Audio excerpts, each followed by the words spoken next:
Romanos capítulo 1.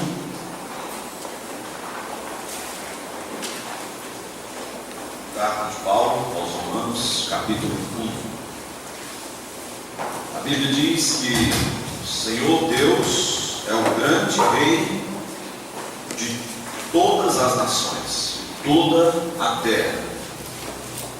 Deus não tem portas trancadas, portas de ferro, não há nada impossível para Ele. Nada está encoberto aos olhos do Senhor, nenhum fato foge do seu controle. Ele é absolutamente Deus. Com isso eu quero dizer para os irmãos que o Evangelho não é fraco na China. Já fiz menção de um livro que nós temos em nossa biblioteca, chamado Deus é Vermelho. Um livro espetacular. Se você gosta de boa leitura, o autor desse livro, ele não é cristão. Ele é um jornalista que foi perseguido, inclusive, pelo regime do governo chinês. Teve que ser exilado. Hoje ele não pode morar na China. Mas enquanto estava lá, ele ficou impressionado com o testemunho dos cristãos. O que nós vimos aqui no vídeo foi um pequeno testemunho de como é a vida cristã, com sacrifício, mas com prazer por aqueles irmãos. E aquele jornalista ficou impressionado porque, por exemplo, médicos deixaram seus trabalhos, seus confortos, bons salários, e eles então foram morar nas montanhas com pessoas pobres para poder servi-las, auxiliando espiritualmente e fisicamente com sua saúde. Por que pessoas influentes, por que pessoas de bons salários, por que homens e mulheres saíram e foram para as montanhas para habitar com os cristãos e pagar o preço pela sua fé? Por quê? E isso chamou sua atenção. E ele então foi para as montanhas também, para ver exatamente como é a vida dessas pessoas e entrevistar muitas delas. O livro tem esse relato e muitos outros. Eu tenho certeza que serão edificantes para a sua vida. Deus é Vermelho. E tem um outro livro, dentro de um contexto muito parecido de perseguição, que nós também temos na biblioteca, que é Torturado por Sua Fé. Então, são relatos de sacrifícios de pessoas que pagam algum preço para servir ao Senhor. O nosso problema, talvez, dentro do que o Pedro Júnior falou, é que nós não precisamos fazer sacrifício para servir ao Senhor. Pelo menos eu não vejo como nenhum sacrifício sair de nossas casas aos domingos e vir à igreja assistir o culto, por exemplo. Acordar cedo e vir para a escola bíblica, por exemplo. Eu não vejo isso como um sacrifício. Mesmo cansado com os trabalhos da semana, vir ao culto de oração. Ou ir servir com os irmãos do evangelismo, lá no Projeto Reviver.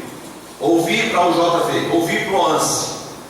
Então, os ministérios muito práticos e cômodos, sem nenhuma perseguição que nós temos, eles não são sacrifício nesse sentido. Não exige muito da gente. É prático chegar aqui e adorar o Senhor. E eu sei que aqueles irmãos valorizam muito mais a adoração, porque eles sim têm que pagar um preço e há um grande sacrifício. Mas eu quero dizer para os irmãos que o Evangelho não é novo na China, que há milhares de cristãos ali, missionários há mais de 100 anos foram enviados para ali pregar o Evangelho. Já tem netos de missionários que também são missionários na China, e ali tem milhares e milhares e milhares de pessoas que estão adorando ao Senhor Jesus. Então Deus é o grande Rei de fato. E a Bíblia diz que um dia todas as nações virão e se prostrarão diante do Senhor. Todo joelho se dobrará, toda língua confessará que Jesus Cristo é Senhor, para a glória de Deus Pai. Amém? Amém. Ele é o Senhor. Se as pessoas o reconhecem ou não, isso é outra história, mas Jesus é o Senhor. Ele é o Salvador. Se as pessoas na China ou na Índia vão se dobrar a Jesus e reconhecê-lo como Salvador, isso é outra história. Mas Deus está agindo. O reino de Deus está avançando. Jesus disse isso. Ele é pequenininho, ele não faz muito alarme, mas ele está avançando. O reino de Deus está progredindo. E tem mais uma coisa: nada pode deter o avanço do reino de Deus, porque ele é o grande rei de todo o universo e a sua mensagem não pode parar.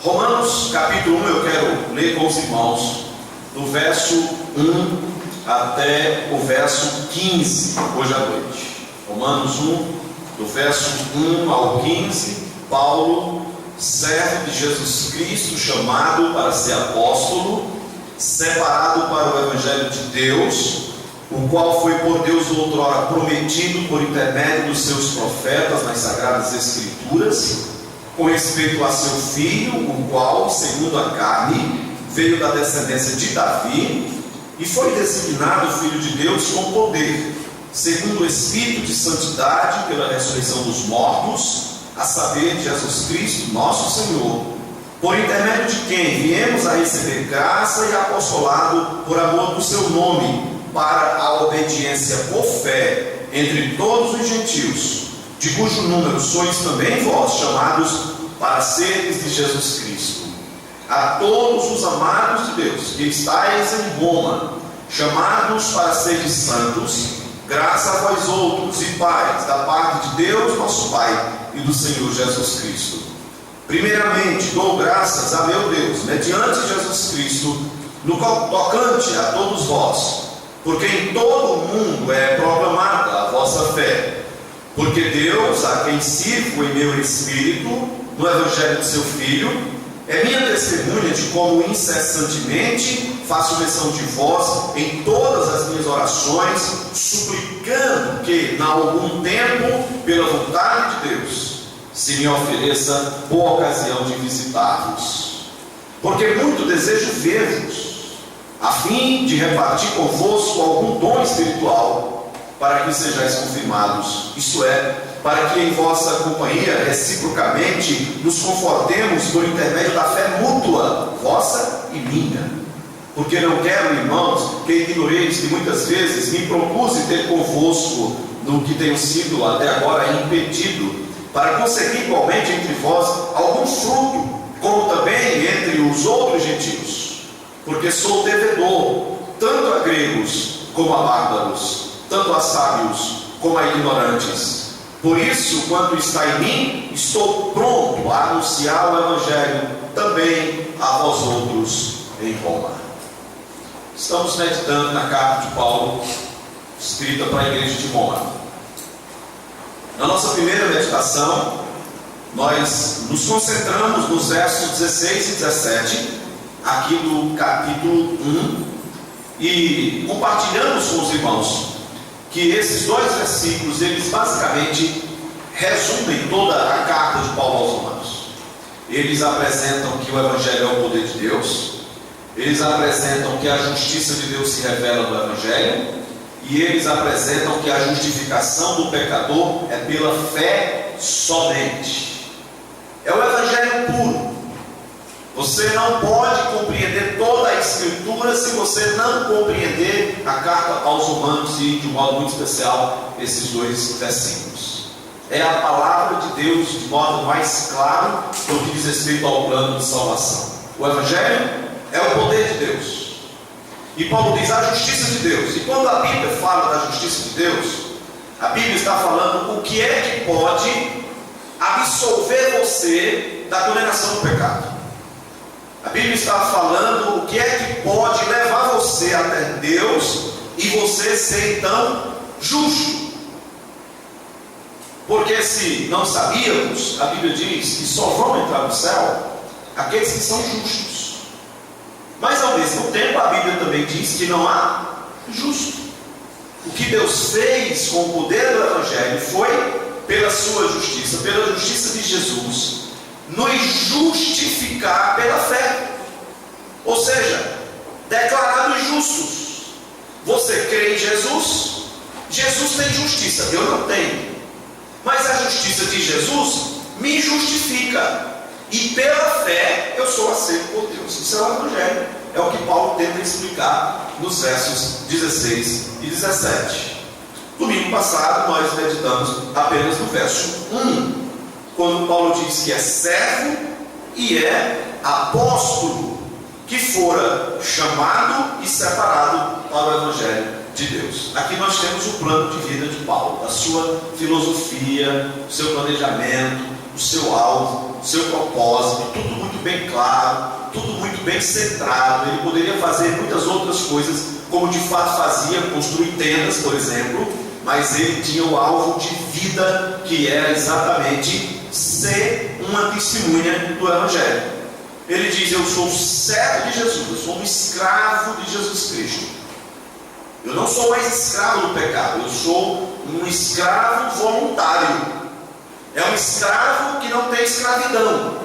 É um escravo que implica num prazer de servir. Mas eu também sou apóstolo do Senhor. E o Senhor me chamou para isso. Eu fui chamado e eu fui separado para a mensagem do Evangelho. O que nós vamos encontrar na carta de Paulo aos Romanos, quando ele vai falar de condenação, de perdição e de salvação, é que, por exemplo, o servir, no qual nós meditamos domingo passado, esse servir do versículo 1, ele está ligado à filiação do crente. Ele está ligado ao fato de você ser ou não filho de Deus. A filiação é algo que nos leva a servir. Aquele que já foi liberto por Cristo, ele não pode viver inerte, calado. A sua vida não pode ser como antes e nem pior do que antes. É impossível. O que Paulo vai ensinar é que você foi liberto por Cristo, mas agora, uma vez filiado a Deus por Cristo, você serve voluntariamente. Por isso que Paulo diz: eu sou servo.